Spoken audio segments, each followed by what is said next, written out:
No matter what industry you're in, if you go cold call, you're gonna be rich for the rest of your life. My name is David Choi.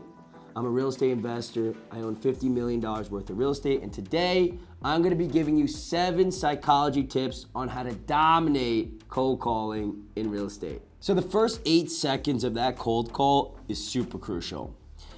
I just had a call with one of my students about cold calling, and his opening line was so weak, I said, dude, you gotta fix that. And so what I do when I call is you must have a curious tone, like almost as if you're asking a question. An example of this would be something like, hello, Tim? See how it's like very curious, question-y? What that does psychologically in the prospect's head is, number one, they might be thinking, this is someone I know, okay? It works against the natural inclination for a prospect to be like, let me hang up on this guy. I don't want to talk. It starts getting the internal monologue working in your favor. Them asking, who is this? Should I know? Did I forget something? If you ask it in the right tone. You don't want to come off as a salesperson. You just want to come off as a regular human being just trying to make a friend, local guy, okay? And so what I like to recommend is saying something like, hey, Tim, me and my wife are looking to purchase a home in the area, and we've been seeing your property for some time, and I don't know, I was just wondering if you might be open or receptive to an offer. Now, if you're an investor, you could position it in any way that you want. If you're a local guy and you have a partner or you're a brother, me and my brother are local contractors, and was wondering if you might be receptive to an offer. So my tone is like very genuine, and it's not coming off salesy. It's actually pretty like low. If somebody asks, yeah, what do you do, right? Everybody in the industry, every salesperson in the world says something like, yeah, I'm number one. We're the number one real estate company in the world. We're the number one. Everybody's number one. Something that we like to do internally is say something like, yeah, that's a great question, Tim.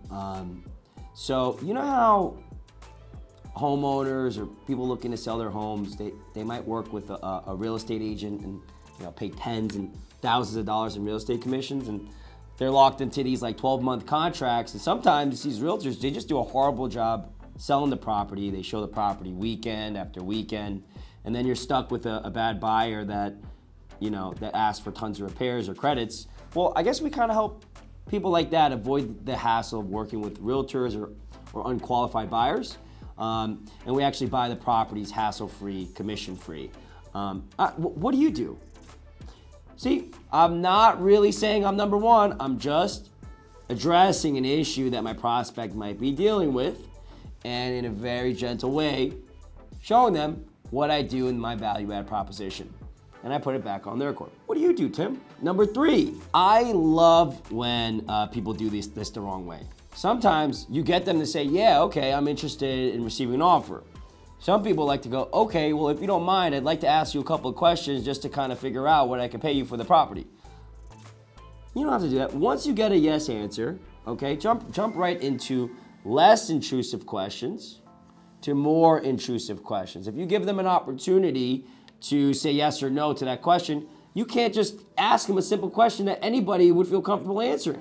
So you just jump right into a less intrusive question. It looks like there's a single family, right? It looks like a 4-bedroom, 2-bath. Very easy question that anybody and everybody's willing to answer. And so the key is less intrusive to more intrusive. The last thing you want to do if you're a wealth manager or a financial advisor is ask on the first few seconds of the conversation what someone's net worth is. How much liquidity do they have? What's their personal liabilities? These are questions you don't want to ask. They're going to be like, what is wrong with this guy?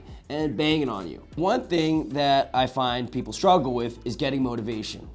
Because they're asking the motivation, why do you want to sell, in the wrong tone. Motivation plays a huge impact on you being able to get a good deal and being able to help people make a decision that they've been holding out or procrastinating, right? Your goal is to change lives, help people accomplish their goals. If you don't know what's their emotional ticker, why they're looking to sell, how are you going to close the deal? You don't even know anything about them. How are you going to help them? Right? And so it's really important that you get their motivation, because 95% of decisions are emotion-based decisions. And so if you are trying to be a top 1% closer, make millions of dollars in any industry, and you can't figure out motivation, well, you're just not going to be top 1%. And so the way that I like to ask motivation questions is don't be afraid to push them away, okay? Make it like you're really curious. Like, why would you, why would you, like that kind of, like really, I make that face when I'm on, I don't, help me understand. That kind of tone, really curious, dumbfounded, if you will. I like to ask, like, you've owned this property for 15 years, you got a great tenant here, you've raised your family here. I mean, why are you even thinking about selling this property? And when you do that curious, kind of dumbfounded tone, in that way, almost pushing them away from the sale, what you'll find is that the prospect almost feels like they need to explain to you. Maybe you didn't hear them, maybe you don't understand. And they go on and on and on and on about all the reasons why they have been thinking about selling. But if you ask that in the wrong way, well, Tim, why do you want to sell your property? Well, you called me, buddy. That's what you might get. But if you ask in the right tone and almost push them away from the sale, what you'll find is that people are a lot more receptive because you're working with the psychology of your prospect, not against it. So now you got to get into pricing, right? And so whether you're selling stocks or you're buying real estate or you're selling real estate, whatever it is, you got to get to the financial figure, right? And so the way that I get the number that I'm looking for, their asking price, and I found that if you can't get asking price, you can't get to the number side of the business side of things, you're just never going to be successful. So this is a really crucial aspect of the sales process. Always get their asking price. The way I like to start is anchoring, all right? And if you're in the business of people paying you instead of you buying stuff from them, you might want to work your way up and then down, okay? And so say, for example, I was a coach and I want to make at least $10,000 an hour. What I might do is say something like, hey, Tim, I know you're looking for coaching. Typically, what I charge is about $20,000 an hour. But given that you're local and you're willing to come to my office and meet me face to face, I'm willing to work something out with you. What do you think is fair? And they're like, whoa, this anchor's all the way up here. They can't come back to you with a measly 500. That doesn't make sense anymore. So you might end up with $1,000, $15,000. Same thing on the real estate side when we're acquiring properties. I'm going to start off by finding out why they need the money, okay? What their goals are with the money, how much they owe on the property. So I know what they owe, how much they need, and then through that math, I know exactly what they need to get paid. I'll say something like, so you've owned this property for, wow, 20 years. You must have a pretty small mortgage, about 50, 60 grand. I'll be like, oh yeah, something around that. Okay, and you mentioned that you're looking to put a down payment on a new home in North Carolina, and you need extra cash to kind of pay off some debts and pay off some college bills and some extra cash to kind of just enjoy your life. How much were you hoping to walk away with after we paid off that $60,000 mortgage, cash in your pocket? And they'll tell you, oh, I need like 200 grand. Okay, so I'm not saying we can, but if we can get you around $200,000 in your pocket after we close, without paying, obviously without paying any real estate commissions or anything like that, what would you want to happen next? Look, and then it's about pushing the next step. Step 6 is about pushing this prospect to the next part of the sales process, okay? It's super crucial that every call ends with an actionable step for both you and the prospect. And so by the end of the call, you're supposed to make them an offer or get them prepped to make an offer, right? And so you need to make sure you set up an appointment to go over your offer. You have to present now, okay? And so get them through to the next part of the sales process. Statistically, what we found is that we don't like setting appointments further out than 72 hours. It varies industry to industry, but if we set out an appointment past 72 hours from today, the likelihood of that appointment occurring is less than 50%, so we don't even bother setting that out. It's a company rule. It must be within 72 hours. We found it has double, like 10%, 15% drops every 24 hours. So the faster you are able to take it from step 1, which is the first call, to making it an offer, which is the second call, the shorter that time frame is, the likelihood of that appointment occurring is significantly higher. Step number 7, it's incredibly important that you create equal authority.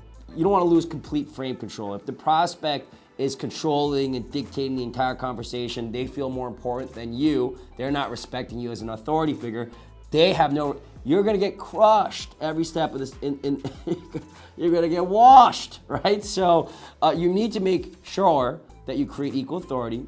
And one way that we do that prior to the next appointment, when we do set the appointments, is I'll say something like, oh man, my calendar's stuffed right now. Let me see here. When are you most available? Tonight, or is tomorrow morning better for you? Okay, tonight, okay. Tonight is like 6 o'clock or 7 o'clock work better for you, Tim?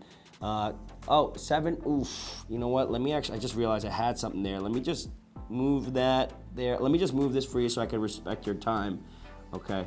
And then Tim, you know, my calendar's usually stuffed. I'd like to get you the best offer possible here.